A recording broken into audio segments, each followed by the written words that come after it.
We thank you all for coming. You know, all across this country, we're seeing communities working towards opening up safely. In California, we're opening up churches, we're opening up hair salons. Even today in America, we're going to send astronauts back into space. The only place that hasn't been opening is here on the Capitol inside the House.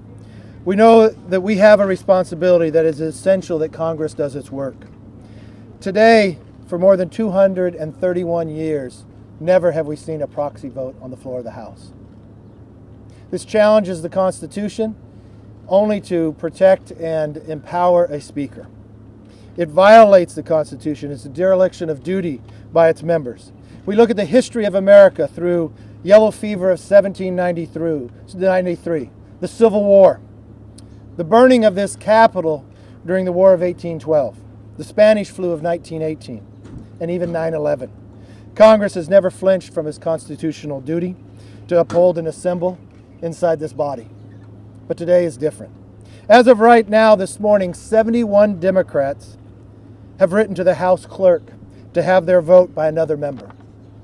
The last I checked, one member in this body on the Democratic side will vote for 5 different states, just in this proxy scheme. If I look to California Democrats, more than half of them, of last I checked, 27 Democrats, filed to vote by proxy. That means 19 million people in California will not have a voice, will be lent to somebody else. Across the country, looking at more than 71, there'll be 48 million people, constituents. These are the constituents that members of Congress believe that they would uphold their voice, have passed it to the side. When you look at the HEROES Act, I think it was only 12 Democrats who did not show, and now 71. Inside what Pelosi wanted to put forward on a proxy, she said, only if you physically cannot come to the Capitol to do your work. The Democrats continue to fail in their leadership. The Constitution is very clear about this. The founders believed we should assemble. If the Democrats are successful in allowing a proxy vote to make their own rules, what stops them from making a rule that only certain people can vote or certain members cannot have a full vote, a half vote?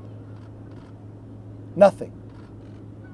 Yes, the House can make their rules, but they cannot make something different than the Constitution says. It is very clear in the Constitution, from Article 1 all through, that the House is supposed to assemble. This is unconstitutional what the Democrats are doing. It'll be quite interesting today, even if they bring up the FISA bill and try to move a rule, there'll be more Republicans on the floor voting in person than there are Democrats. Whatever the Democrats propose to bring up cannot become law because it's unconstitutional. That is why I stand with the members behind me and constituents across this country in upholding the Constitution. Exactly what we swore we would do. The founders believe we should assemble and we should work just as we've done from every challenge this country has had. While other states open up, Pelosi continues to try to shrink. It is essential that Congress continues to meet, and that's why we'll move forward with the lawsuit to uphold for the constituents across this country. Now let me turn it over to Whip Scalise.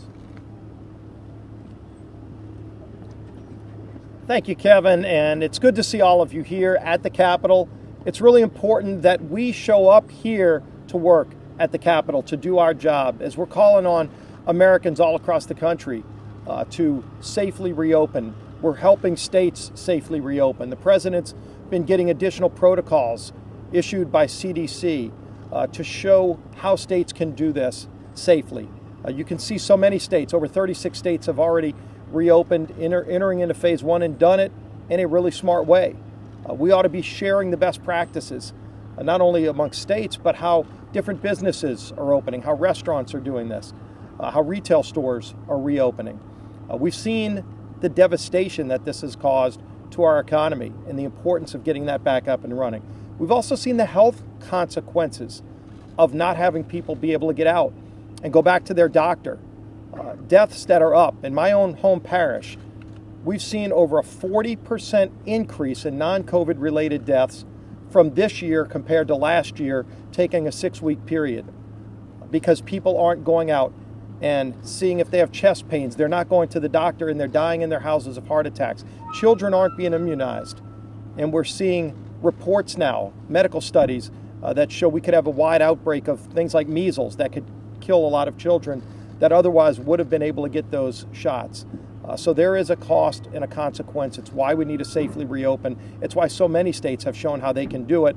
But Congress ought to be leading the country and showing how to safely reopen. We shouldn't be the last to reopen and show up and do our job. We should be the first. And we've been able to have votes on the House floor successfully and safely. In the last few weeks, we've had votes with over 380 members here present and voting before Speaker Pelosi put in this unconstitutional proxy voting scheme. And so when you think about this, the idea that today on the House floor, someone could be sitting in the state of California and be registered as voting present on the House floor because someone else pushed the present button for them. There was a great article written, "Voting present by proxy is a political oxymoron." This is not constitutional. The Constitution makes it clear that we have to have a majority of members present for a quorum to do business. And then you look at this FISA bill, and we just formally announced a whip against it because, number one, it's not going to become law. Number two, there are still so many questions that need to be answered about real abuses that happen in the FISA system. I have been a strong supporter of the FISA court and its ability to properly help maintain the national security of our country. But the FISA process was abused. And those people who abused it haven't yet been held accountable. All of the facts haven't come out on what we know happened with the FISA court. And that needs to happen to reinstitute the credibility of that important program for our national security. And so I would urge the Democrats to pull that bill, because even if it were to pass, and again, think about this proxy voting, which is constitutionally challenged. If this vote were to pass, it would only pass with proxy votes, meaning the constitutionality of this program would be questioned for a program that's already got its own taint on it. So we need to work together to help reopen the country, to show America that Congress is here working for the American people. And it's time for that to happen. Speaker Pelosi needs to start insisting that all of her members show up to work here at the Capitol, doing it safely, and working to do things like holding China accountable. Why is it that Nancy Pelosi will not spend time on the House floor holding China accountable for their role in this? That's something that they're going to have to answer for, but we're going to keep pushing for those kind of reforms. With that, I yield to our conference chair, Liz Cheney. Thank you, Steve. Thank you very much. We're in the midst of a grave national public health and economic crisis. And as members of Congress, we have an obligation to ensure that Congress can operate.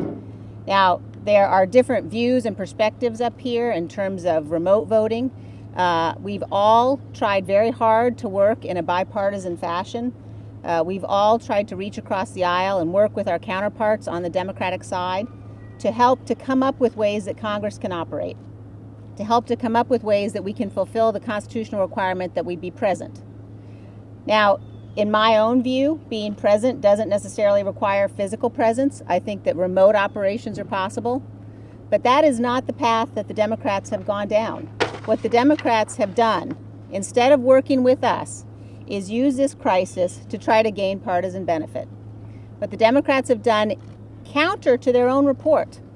A number of us, including ranking member of the Rules Committee, Mr. Cole, and the leader and the whip, a number of us have worked closely with the Democrats to try to say, listen, let's come up with ways, as we did after 9/11, that we can operate in the middle of a pandemic. And let's also look for ways to protect us in the future. We know there will be future crises, and we know that we've got to come up with ways that we can operate in the future. There may be circumstances when we cannot assemble at the Capitol.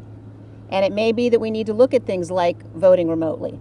But instead of going down that path, despite the fact that we have tried to work together, after the Speaker of the House delayed for weeks and weeks, refused to even address the issue, she then commissioned a report. The report came up with some interesting suggestions. There were some good suggestions in the report. The report also noted that proxy voting was likely unconstitutional, the Democrats' own report. So instead of going down the path of saying, how can we do this together, the Democrats have adopted a completely partisan scheme And they have done it in a way that absolutely infringes on the rights of the minority and infringes on the Constitution. And so we today, it's a sad day that we have got to be to the position where we're bringing suit against the Speaker. We're bringing suit against the Democrats in order to prevent them from pushing this proxy vote through. And I think it's also really important to mention that one of the first items on which they are planning to use this proxy vote is an item that deals directly with the national security of this nation.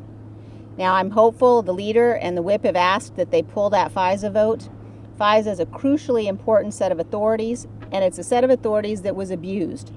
We have to make sure that we deal with the abuse and that we address the abuse, but we should not push through a bill which, in my view, would fundamentally weaken our ability to keep the nation safe because of the amendments that have been added to that bill, and we shouldn't do that with proxy vote. Imagine that. You've got millions of Americans across this country who will not be represented because their members have decided to use a proxy.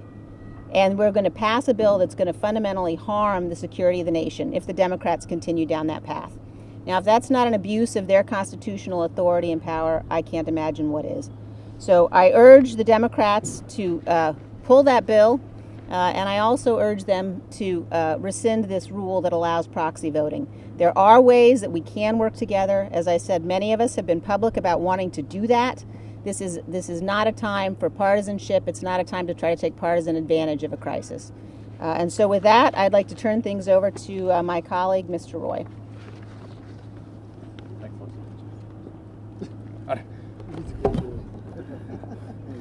Well, thanks, Liz. I want to thank the leader and thank the whip for their efforts in bringing us together here to stand up for the Constitution. As a former federal prosecutor, a former first assistant attorney general of Texas, I've worked on a lot of these kinds of cases in my past. And it's important to me that we stand up for the Constitution, but it's also personal. My dad is a survivor of polio. He contracted the virus in 1949 and still deals with those effects today. I'm a cancer survivor. We had at least one plaintiff on our side who is battling cancer right now and who didn't get to vote on this proxy measure, but believes that it's important for us to stand up and defend the Constitution. And I think that's what's really at stake right here. And so if you think about the founding fathers and what occurred, the leader referenced what happened with respect to Philadelphia and yellow fever. There were 5,000 deaths out of 50,000 people living in Philadelphia in 1793. 10% of the population. That would be the equivalent today of 170,000 or so people losing their lives. And that's where the Congress is supposed to meet. If you go look at a letter from October 24th of 1793 that James Madison wrote to President Washington, he outlines the concerns about how Congress should meet, where we should meet, walks through the consternation of following the Constitution to ensure that Congress does its job. And I would encourage you to look at that letter. The founders struggled with these issues. That's why it is important for us to stand up today. We cannot delegate away that which our constituents have delegated to us under the Constitution. We cannot hand that to another member, much less hand it to 10 other members. That's an extraordinary change in our constitutional system of government. And I would just point out, a year ago this last Sunday, I walked onto the floor of the House and I objected to $19.5 billion passing by unanimous consent. Why? You guys wrote stories that it was about trying to object to the funding. But the truth is, it was about process. It was about making sure our rights are protected so that we can have a vote, a roll call vote. Fast forward to March of this last year. What happened? We had a member of this body who demanded that we have a quorum and then demanded that we actually have a roll call vote. The Constitution provides that you have to have a fifth of the body agree, and the body didn't have a fifth that agreed, so we didn't have a roll call vote. That's the Constitution in action and working. That's what we're up here trying to defend and protect, to make sure that we protect our ability to represent our constituents without undermining the structure of government. I want to thank Chuck Cooper, my longtime friend, for being willing to take on this case and to do so with the excellence that he's known for. He's one of the most brilliant legal minds in the country, and I look forward to this moving forward through the system. And I'll pass it off to Mr. Johnson. Hey, thank you all for being here. Listen, for 20 years before I got to Congress, I litigated constitutional law cases in federal courts around the country. I had some difficult cases on occasion. This is a really easy one. I brought along a little visual aid here for our Democrat colleagues. I want them to take a look at the manual that each of us get each Congress. It even has our name on the front here.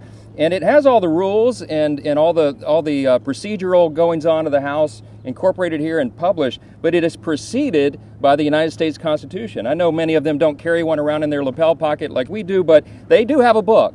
And I would just refer them to the actual language of the Constitution. It's been said this lawsuit and this effort is about politics.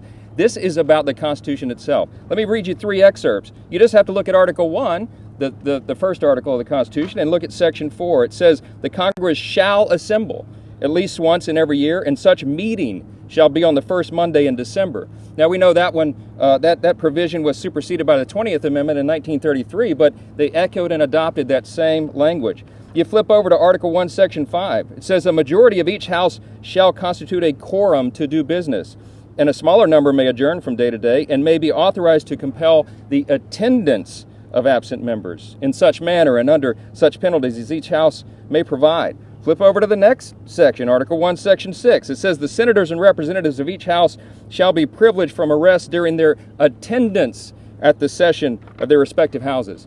Now, this is the 1780s, of course, when the Constitution was drafted and ratified.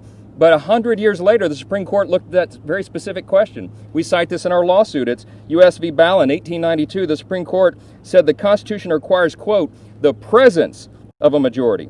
And when that majority is present, the power of the House arrives. Look, this is really simple for folks back home.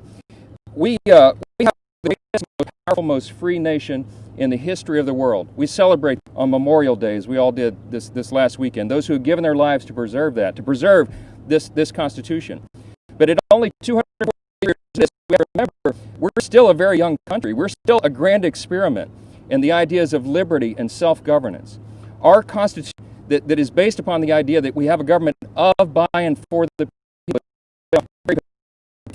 And one of those is really important, that the members who are elected, representatives who are elected to represent all people of the country will come together physically and arm wrestle over public policy. You'll have very different ideas, very different principles, philosophies. That's kind of the point. But the idea is that we would all get together and work together to move the ball forward for the most people. That's the premise of our Constitution. That's any other way. We don't have a king who's a sovereign. The people are the sovereign, of, by, and for the people. Meeting together and assembling and having a can't do that by video. You certainly can't. I'll tell you, I represent myself in this lawsuit. All of us are signed on as plaintiffs, and we also have constituents. And I talked to my constituent who signed off last night, Lorene Spratt. She is deeply upset about this. She's a patriot. She votes in every election, and she is afraid that our votes are being watered down and that the Constitution is being violated, and she has a right to be heard. I think this goes to the Supreme Court pretty quickly, and our answer is pretty simple. It's right here in the book that we refer our colleagues to. I'll defer back to the Majority Leader. Let's open it up for questions. Yes, sir. Leader McCarthy, can we get a reaction to Leader Hoyer's remark today that the GOP Senate is already voting, basically proxy voting with unanimous consent? Get your reaction. No, because anybody can object in here. What we're finding on this floor, when you have 71 Democrats put a vote to somebody else, their constituents aren't being heard. They don't.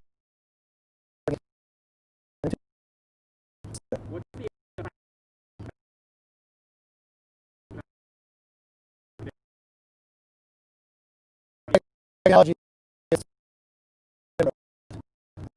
figure out who's right. What's really going to happen here probably will never become uphold to be law. It's a question whether the Senate will take it up if you listen to Leader McCarthy, because he questions even the constitutionality of what we're going forward. Let me give you one example. What if we have a bill come forward, and in the process he puts in this proxy, that members have to sign over, and 20 people can have all the power, because they can all hold 10 proxies. And they have to pre-tell you how they're going to vote. What if an amendment is changed? What if a motion to recommit comes up?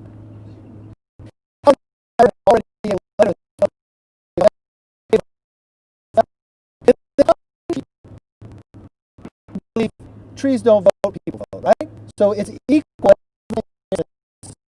Constituents loan their power to individual 2 years to hold you accountable.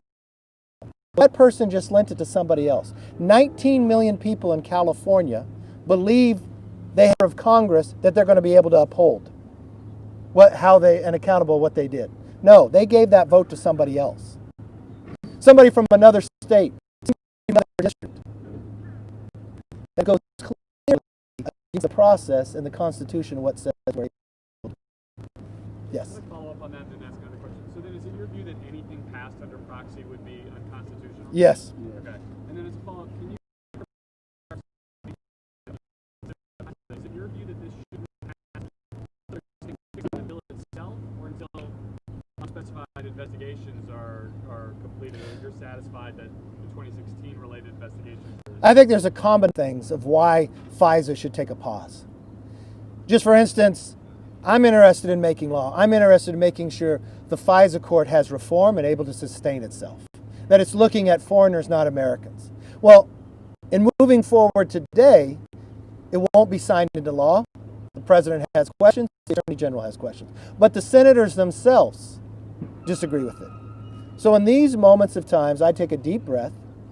Let's go back together. When the first bill the House passed, Republicans and Democrats worked together, had a majority on both sides, be able to move it forward. We should do that same thing now. If the Democrats bring this bill up, they're just playing politics. It's not something to play politics with, and we haven't done it all the way through. I called the leader, Steny Hoyer, last night, told him I thought, just want to tell him where Republicans are, because we had worked very closely on this bill together, and I think we should take a deep breath. Let's work forward. The difference is, let's work with the administration, let's work with other House members, let's work with the Senate, and let's make sure we make law. Since the time that we had passed the bill in the House, there has been more information coming forward, with the FISA court being used in processes that it shouldn't have been on Americans as well. And I think we should get all that information as well if we think we're going to reform this. Yes, ma'am. Just a quick change of gears for a moment. In one of your last press conferences, you touted California 25 as an indication of how Republicans are going to be doing in the upcoming House races. But still, historically speaking, the party that's in the minority, that just lost the minority, is more than likely not going to take back the House. How can you account for that? Okay, let me account for that. If you want to take a fact that someone has lost the majority, we won it back in 4 years last time we lost the majority. I really look to what has the majority done with it. Majorities aren't given, majorities are earned. First of all, let's see what they've done. They wasted their time. They promised the American public that they would be different.